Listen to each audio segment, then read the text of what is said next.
Once I became a nurse, my pooping, cleaning up days were over. You would not find me in no poop. I am a registered nurse now. That is above me.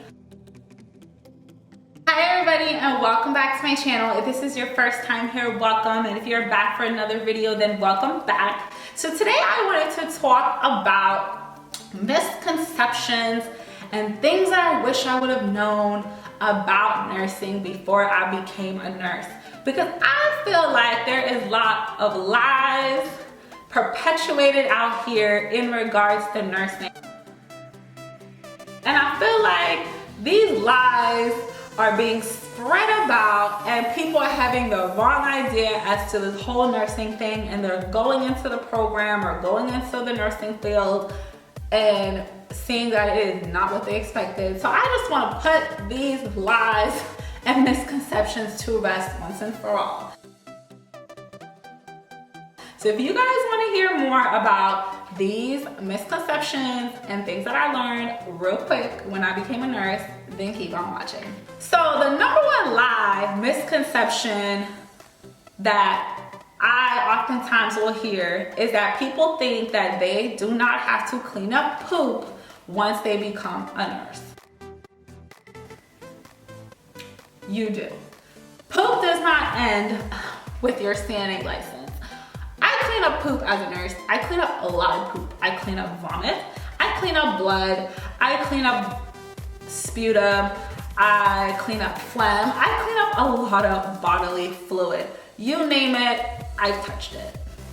And as a nurse, a bedside nurse, in fact, you gotta deal with all that. So whoever said that you don't clean up poop when you become a nurse and that's a CNA's job, somebody lied. You're gonna clean up poop, you're gonna clean up your other co-workers' poop, you're gonna help them clean that up. You're gonna help clean up sometimes patients that are not even yours because you're covering somebody's break and their patient decided to finger paint in poop. So yeah, you clean up a lot of poop when you're a nurse. I'm just throwing that out there.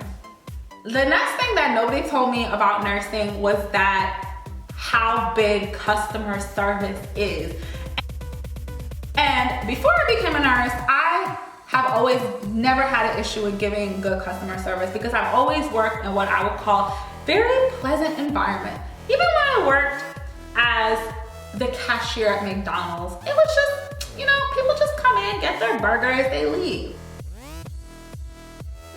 Working in healthcare and trying to be pleasant is very, very difficult. And I think it takes a very strong person to keep their composure, especially working in healthcare, because you gotta remember, these people are not in your facility because they wanna be there. They're there because they have an issue. They're sick, they're immobilized.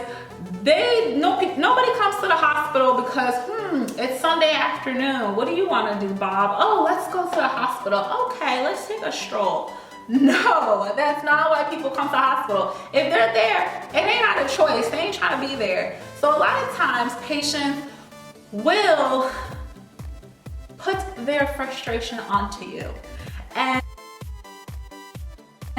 it's very frustrating because as a nurse, you are trying to do the best that you can to help this patient, and they are making you the target of their anger and frustration. So as a new grad who was ready to save the world, I was not ready for that. And I had to learn very quickly not to take it personal and to just keep it moving. Empathize and keep it moving. The other thing that I had to learn very quickly when I first became a nurse is how I am rated on customer service. Customer service is very important in the hospital. And as a nurse, you have to give excellent customer service. You have to be happy. You have to do everything with a smile because the hospital's reimbursement is dependent on the patient having a good experience, and you are part of that experience. You are a big part of that experience. So a lot of my job is just smiling and just customer service and getting waters and crackers and juices and just making sure that you have the best hospital stay ever. I did not expect that. No, I was not ready for it at all. Things that I thought that I would be doing as a registered nurse. But guess what? I do it with a smile. I've learned to love it, and I do a damn good job at it. You will deal with angry patients and family members, and that is just something that you are going to have to learn to be able to regulate, whether it's handing it over to your charge or de-escalating the situation. Just be prepared that you will have patient family members and patients in your face. Now, with that being said, believe it or not, when you become a nurse, you are not only graded on your nursing skills, but your customer service skills are rated as well. And what I mean by that is, if you didn't know already, the hospital reimbursement is based on something called HCAHPS scores. So what HCAHPS scores are, pretty much once a patient leaves the hospital, they are called, they are given a survey based on their experience. And the questions that they ask them are not, but did you die though? No, it's like, how did the nurse address your needs while you're in the hospital? How was your pain managed? Did your nurse introduce themselves and all this other stuff? So you have to be able to give that Chick-fil-A, my pleasure customer service when you are in the hospital. Whether you are knee deep in poop, getting cursed at, you have to just be able to smile through it all and just give the best customer service ever, because reimbursement depends on it. What they did not tell me when I was in nursing school that I wish that I would have known is that there is a lot of charting. In the real world of nursing. If you didn't chart it, it didn't happen. You have to do assessments, and you're gonna spend a lot of time in the computer. You're gonna be writing orders down for doctors if you're at that kind of facility. You're gonna be calling in consults. You're gonna be charting every time somebody poops, every time somebody pees, every time somebody eats, what percentage that they ate. Did they walk? How many steps did they walk? When they walked, did their oxygen level fall? Like, there's just a lot of documentation that comes with nursing. It's not just whipping out your stethoscope, putting it on the patient, or doing your assessment. You do a lot of documenting. And just kind of piggybacking off of that, one thing that I didn't know when I was going to be a nurse was that all the stuff that I would do that is not nursing related as a nurse. I spend a lot of my time as the liaison between everybody, okay?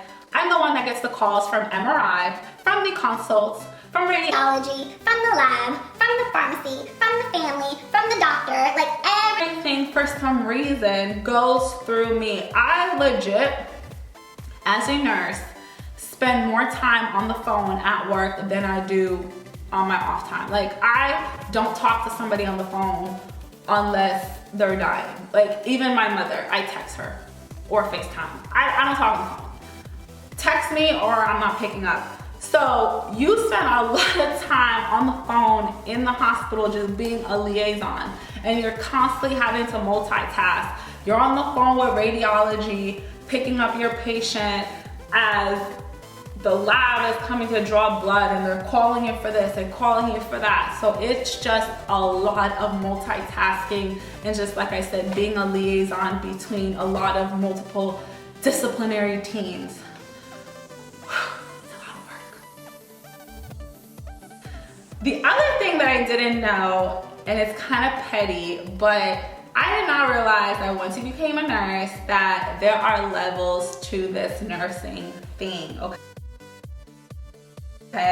So when you are a nurse, or when you become a nurse, you are basically taught how to be a nurse on a med-surg level. Anything above a med-surg level, you are gonna have to get additional teaching outside of your nursing program. So there's actually a lot of things that we did not learn in nursing school. Like, in nursing school, they did not teach you how to measure art lines.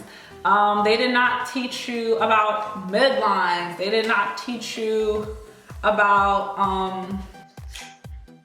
I don't know, different drains that they have in ICU settings, or intubation and hanging propofol and taking patients off intubation and things like that. Like, we did not learn that in nursing school. So if you want to specialize in something like that once you graduate, if you want to go straight into ICU or you want to go into the ER, there are a lot of additional training that you're going to have to complete before you can work in those settings. So that's something that I wish I would have known before nursing school, or somebody would have told me, because they definitely didn't mention that. Or peds, on maternity, any of those like specialized nursings, you're kind of gonna have to say go to school some more so you can get additional training on those specialties.